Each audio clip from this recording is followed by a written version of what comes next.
Antoine-Marie Arène, vigneron paysan à Patrimoine, installé officiellement depuis 2014, mais je suis rentré sur le domaine familial après avoir fait un parcours sur Nice et sur Hyères, où j'avais fait mon Vitigno. Je suis rentré sur le domaine familial, j'ai rejoint mes parents et mon frère en 2004. Voilà. Un domaine familial, on est dans le vin depuis les années 1600 à peu près. Pourquoi l'avoir choisi?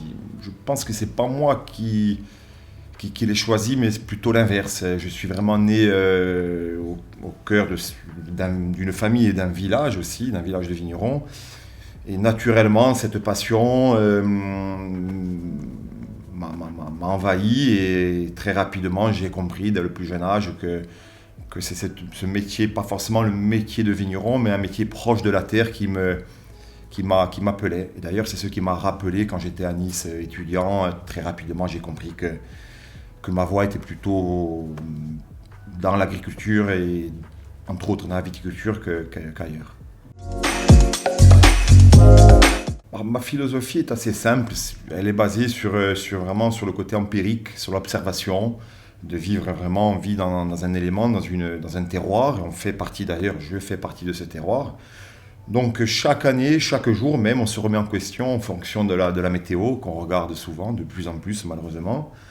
Et donc on se remet en question chaque jour, chaque mois, à chaque vendange, sur chaque terroir, on a des terroirs assez différents, qui sont des terroirs de schiste ou des terroirs de calcaire, avec des vents aussi différents, des expositions différentes, et des cépages et des choix de cépages qui sont aussi qui sont assez divers. Des cépages qui étaient issus des vignes que j'ai récupérées de mon arrière-grand-père, des vignes qui ont 100 ans, des vignes de mon grand-père, des vignes de mon père, et aussi des cépages que j'ai choisis là assez récemment en fonction de nouveaux vins que je voulais faire. On goûte, on part dans les vignes avec ma femme, avec le petit, on goûte. Après, on sait plus ou moins en fonction de la charge et du cépage, on sait plus ou moins à peu près quand les vendanges vont commencer. Moi, je pars d'un principe depuis une dizaine d'années qu'au 1er août, il faut que la cave soit prête. Je ne veux plus me faire piéger. Je compare souvent la maturité d'un raisin à une cuisson d'un poisson. En fonction d'un raisin et d'une exposition, c'est vraiment toujours des maturités très précises. Donc c'est un élément hyper important. Donc en goûtant et puis en faisant des contrôles de maturité, voilà. Alors, on a un peu de tout. Moi, je ne veux pas être enfermé dans un style classique de vin élevé ou dans un style de vin de terrasse, de vin de soif. Je fais un peu les deux. Je fais de la grappe entière, je fais de la macération même en blanc, on fait des solérins en muscat. Donc, on aime se promener là, dans tous ces vins-là.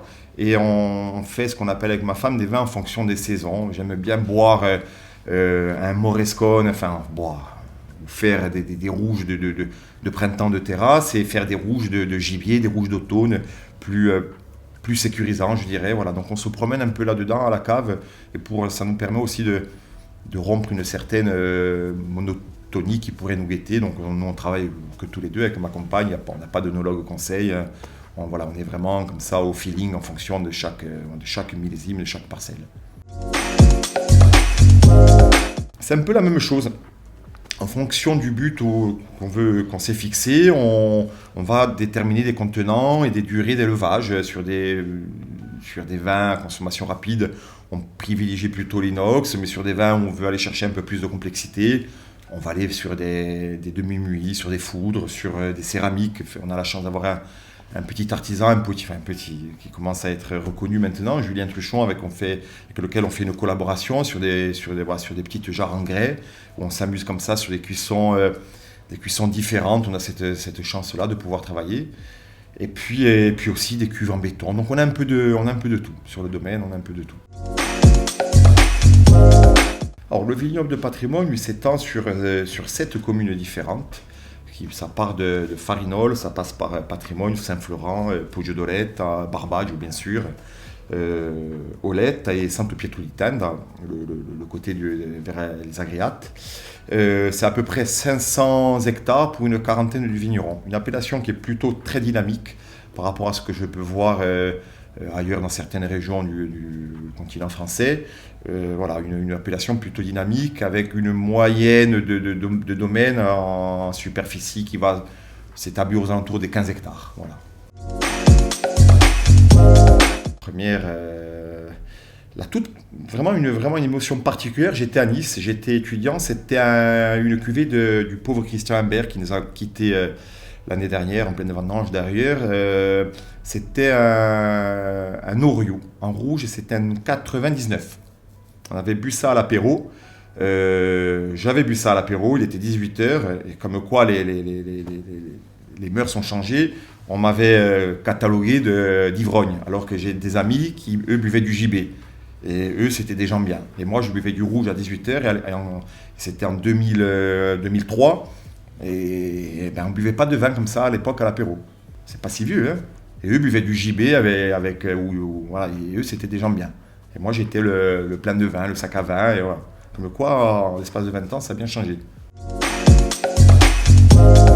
Mon remède de gueule de bois, c'est de partir dans mes vignes avec mes chiens. Patrimoine mon amour, de Mathieu Marfisi. Alors, elle était dans un restaurant dans le Cap Corse, sur la commune de Cannes, à Rilescoglio. J'avais même pas 10 ans, avec mon frère et mes cousins qui m'ont un peu trop servi. Et c'était avec du vin blanc, lequel je pourrais plus te le dire, mais c'était vers l'âge de 10 ans, face à la mer, au Scoglio. Un vigneron modèle, pour moi, et un exemple, c'est mon père. Hein. C'est quelqu'un vraiment qui a su me transmettre beaucoup de choses, et cette passion, cette vision, cette philosophie du métier.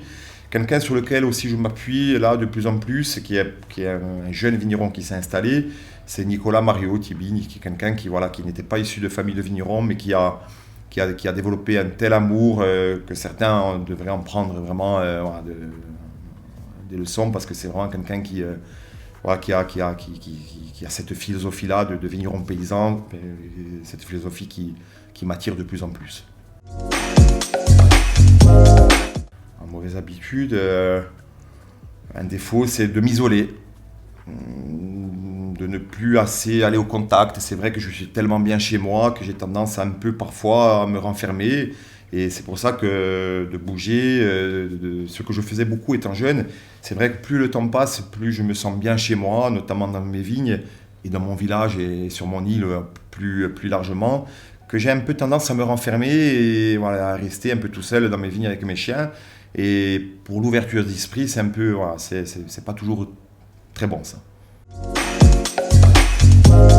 Une bouteille, je choisirais plutôt un gros contenant, moi un Magnum ou un Jéroboam. Je partirais sur un vin de patrimoine.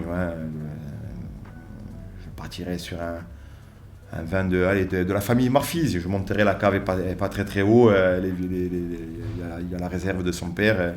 Et je casserai la porte et je rentrerai la boire là. Alors un sportif, tu veux répondre? Moi personnellement, je dirais Thibaut Pinot, parce que j'aime le vélo, je sais que c'est quelqu'un qui est proche de la nature et qui aime aussi le vin. Je dirais Thibaut Pinot, c'est quelqu'un que j'aimerais rencontrer et d'ailleurs si un jour il voit ce passage, voilà, c'est vraiment un sportif que j'aimerais, avec qui j'aimerais boire un coup. Toi, qui c'est? Cristiano Ronaldo. Voilà, lui c'est Cristiano Ronaldo. Alors moi, un pays sur lequel je suis déjà allé ou... Que vous avez déjà eu, que vous êtes déjà allé ou que vous aimeriez? Où j'aimerais, moi c'est l'Amérique latine, c'est là où je devais partir et après être rentré après mes études sur Nice et puis je suis rentré en 2004. Je me suis pété un genou une semaine avant la vendange, j'ai été obligé de rester à la cave alors que j'étais plutôt dans les vignes. C'est là où mon père a commencé à déléguer vachement à la cave sur les vinifs. Et c'est vraiment à cette époque-là où j'ai commencé vraiment à aimer le métier et à voir que il y avait aussi le côté paysan, de planter, le côté végétal, mais aussi le côté cette création qu'on pouvait, cette continuité qu'on pouvait avoir à la cave. Et c'est vrai que ça m'a vraiment conquis. Et du coup, je suis pas parti. J'ai rencontré la femme qui est devenue la mère de mon fils. Et c'est vrai que l'Amérique latine, ça, c'était le Chili, moi, qui qui me plaisait bien. Et voilà, c'est un peu ça qui me plaisait. Et un jour, on ira.